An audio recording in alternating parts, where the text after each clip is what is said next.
Summer nights in our little backwater town had always been quiet and peaceful. The warm breeze would gently rustle the leaves of the old oak tree in our front yard, and the soft chirping of crickets filled the air as the fireflies performed their nightly hypnotic dance around the yard. Our quaint country house was a safe haven, a place where my family and I would spend summer evenings on the front porch to escape the heat that had built up inside the house throughout the day. The scene fell just short of being a Norman Rockwell painting. Well, at least it did for us. Most nights, the kids would get a treat, like an ice pop or maybe even ice cream if the good humor man had come our way that day. My wife and I would rock in our chairs while sipping on nice chilled iced tea. Summer nights on the front porch were the perfect end to each day.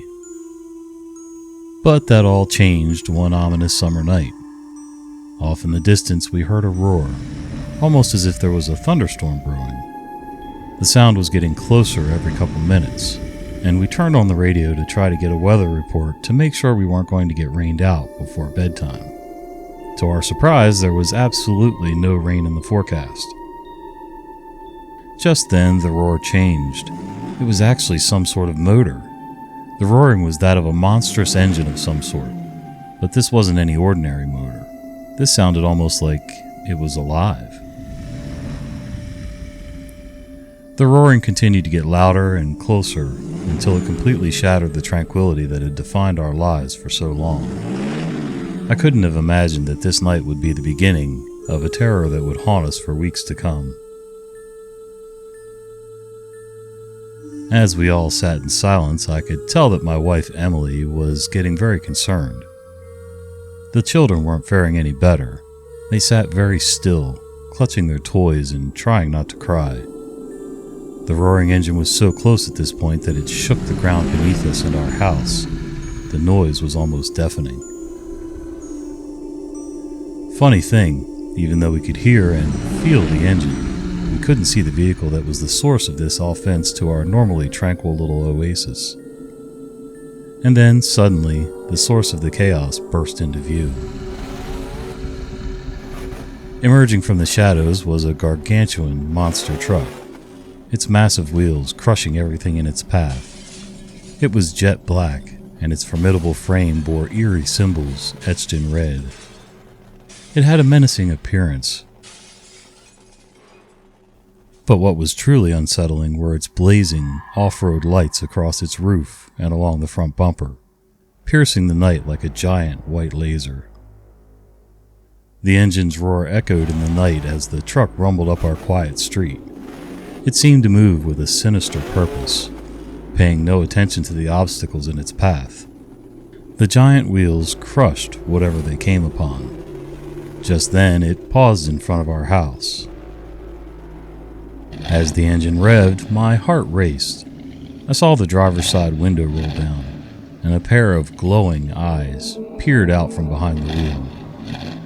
The driver, obscured by shadows, seemed to be watching us, studying us.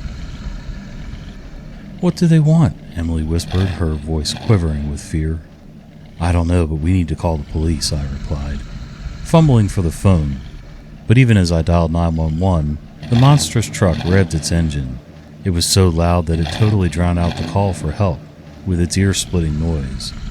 It felt as if our pleas were falling on deaf ears, literally. The driver suddenly hit the gas, and the colossal vehicle rocketed down the street, its blinding lights illuminating the houses on either side. It left behind a trail of destruction, toppling trash cans, smashing cars, and scattering debris.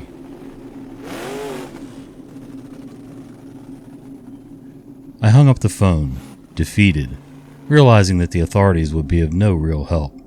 We were just far enough away from the police station that the truck would be long gone by the time anyone responded. The truck circled the block several more times that night, its loud engine and blinding lights leaving a nightmarish imprint on our lives. It seemed to take pleasure in harassing us, stopping in front of our house and revving its engine until our windows rattled, and shining those blinding lights right into the front windows. Each time it came to our house, the truck would stop closer and closer to our front porch, stopping just shy of hitting it. We felt an overwhelming sense of dread and helplessness. Night after night, it came back. We tried to hide inside, but the truck's deafening roars echoed through our home. There was just no escape. Sleep was elusive, and our nerves frayed with each passing hour. The children grew increasingly anxious and terrified, and it became impossible to reassure them that everything would be okay. Emily and I really didn't believe it ourselves. We did call the police to make a report after the first night, but they never could seem to catch up to our terrifying new enemy. The rest of the neighborhood wasn't spared from the wake of destruction and torment either. It would roam the streets, leaving a path of scoured earth, just like after a bad tornado. No one could figure out who was behind the wheel of this menacing vehicle, or what drove them to unleash this reign of terror in our once quiet little town. Desperation led us to reach out to our neighbors, forming an alliance of sorts. We met in the safety of our homes, secretly sharing stories and theories about the monstrous truck.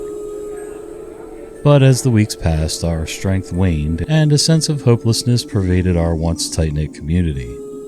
No one wanted to tangle with this truck or its driver, and honestly, I couldn't really blame them. The truck seemed impervious to attempts to stop it.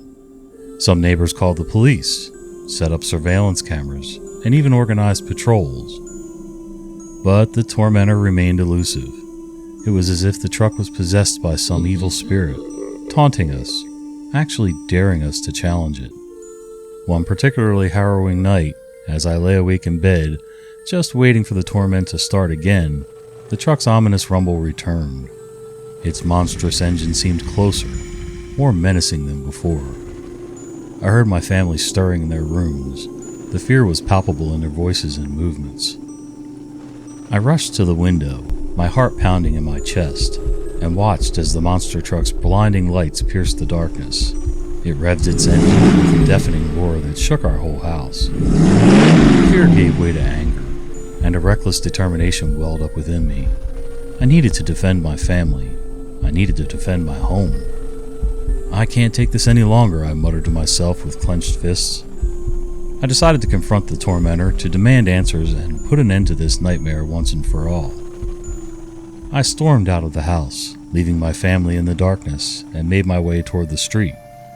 As I approached the giant mechanical beast, I felt a peculiar energy in the air, an oppressive malevolence that seemed to emanate from the vehicle itself. I approached cautiously, and the driver's side window rolled down. The driver, concealed behind shadows in the glare of the off-road lights, turned to face me. Their eyes were piercing, filled with a sinister glint that sent shivers down my spine. I swallowed hard. My voice cracked and trembled as I asked, "Why are you doing this? What do you want from us?" The driver's reply was a haunting, guttural laugh, as if it found my fear amusing. They didn't answer my question. Instead, they revved the engine repeatedly while the driver just laughed non-stop. It was then that I realized this tormentor was beyond reason or understanding. It was an entity of chaos and darkness, a force that defied explanation. With a final malicious glare from the driver, the truck peeled away, leaving me standing there, helpless and defeated. I returned to my family, who were huddled together in our darkened home. The weight of despair weighed heavy on us. The truck's relentless harassment continued, night after night, and it felt as if our lives had descended into an unending nightmare. Weeks turned into months, and the monstrous truck continued to terrorize us and our neighbors. Our town had become a place of fear, a shadow of its former self. The police were powerless to stop it, and we had no choice but to endure the torment in silence. It's hard to fight something that seemingly has no weaknesses. As the leaves began to change, signaling the approach of autumn, the relentless visits of the monstrous truck continued to take a toll on our family. Our kids, Sarah and Michael, once full of laughter and life, had become withdrawn and anxious. Emily and I could barely communicate, our relationship strained under the weight of the unending terror and harassment. One particularly dark and stormy night, the situation escalated into a nightmarish climax. The monstrous truck's arrival was announced by a thunderous crack of lightning, followed by a deafening rumble of thunder. As the truck pulled up in front of our house, its off-road lights casting eerie shadows across our living room, something inside me snapped. I couldn't take it anymore. With a surge of desperation and anger, I rushed outside, determined to confront our tormentor once again, and finally put an end to this madness. My family watched in silence from the safety of our home, their faces etched with worry and fear. I approached the mechanical beast and its devilish driver, rain pouring down, drenching me to the bone. The driver's window rolled down, revealing the same evil eyes that had haunted my nightmares for months now. Without a word, I lunged forward, reaching through the window to grab the driver. But my hand met only empty air. There was no one there. With that, the truck roared to life, accelerating with a ferocity that sent me tumbling backward into the mud. The giant tires barely missed smashing me into the ground as the truck faded into the distance. As I lay in the pouring rain, battered and bruised, I watched the monstrous truck disappear into the stormy night. It felt as if it had won, as if it had broken my spirit. I returned to my family, soaked and defeated, and we huddled together in the darkness, the weight of our despair pressing down on us as we waited for the next appearance. The following morning, we woke to a different scene. Everything just felt calmer. We couldn't explain it, but somehow we knew that the truck wouldn't be back. The evil truck and its driver were gone. The reign of terror over our town was at an end. Our once peaceful community could finally breathe a sigh of relief. But the scars of those months of torment remained, etched deep into our souls. The memory of the monstrous truck still haunts us, a constant reminder of the darkness that can lurk in the most unexpected places. We may never know who or what was behind the wheel of that menacing vehicle, and we may never understand the reasons for its campaign of terror. But we had peace, for now. As time passed, our family began to heal, slowly rebuilding the sense of security and peace that had been shattered. We clung to one another, finding strength in our shared experience of surviving the unrelenting nightmare. But every now and then, on a quiet summer night, when the wind rustles the leaves of the old oak tree in our front yard and the crickets chirp softly, a distant rumble can be heard, a sound that sends a chill down our spines.